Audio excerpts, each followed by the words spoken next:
On hot summer days, life truly is better by the pool, and no little town understands this more than Creston. Their public pool has been going strong since 1919. So let's dive into the history behind Nebraska's oldest swimming pool.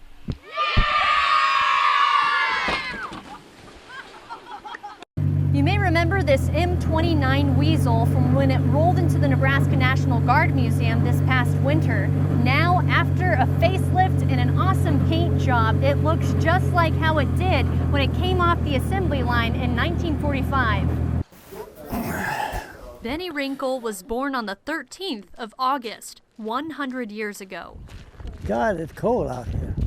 Our two boys are 13 years apart, and we got married on the 13th. And his wife, Verlene, is 13 years younger. I was his 13th girlfriend. Some peg the number 13 as unlucky, but this Polish farmer was lucky enough to get bit by a snake while fighting in World War II. When I got up, my hand was swollen from here clear up to here. I mean, really swollen.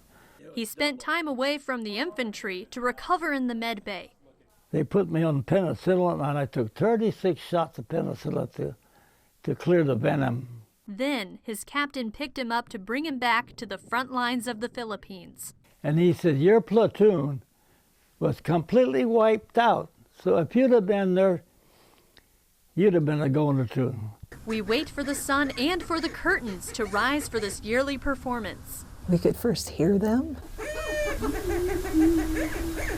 and as it got lighter, then we could start to see them, and they started doing their thing, and it was a lot of fun to watch.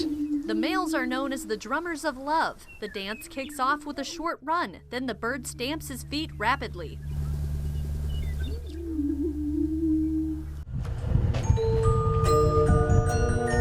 The first music box manufactured in America plays tunes among artifacts from other continents. But what's most valuable to Marlo Johnson? There's things in this collection that are from people I've known in the past, good people. Friends, fishing buddies, his family doctor, and the people who built Kearney are memorialized in the Fort Kearney Museum. I can walk in the collection and I see these and it brings back memories. His grandfather and grandmother started the collection in 1951. Here we go. Cedar trees and Siberian elms I'm going to put this on safety. are no match for Judy Punchakar's buzzsaw. Here we go. It's very quick.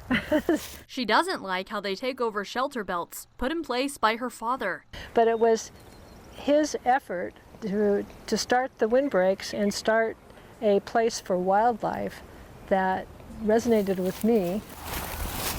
Punchakar brings the cedar trees over to the nearby Loop River, where she lays them across these jetties, which are meant to build up sand and keep the riverside from eroding. Believe it or not, this field used to be filled with alfalfa until a bomb cyclone in 2019 washed much of the land away. So 8 acres lost through here.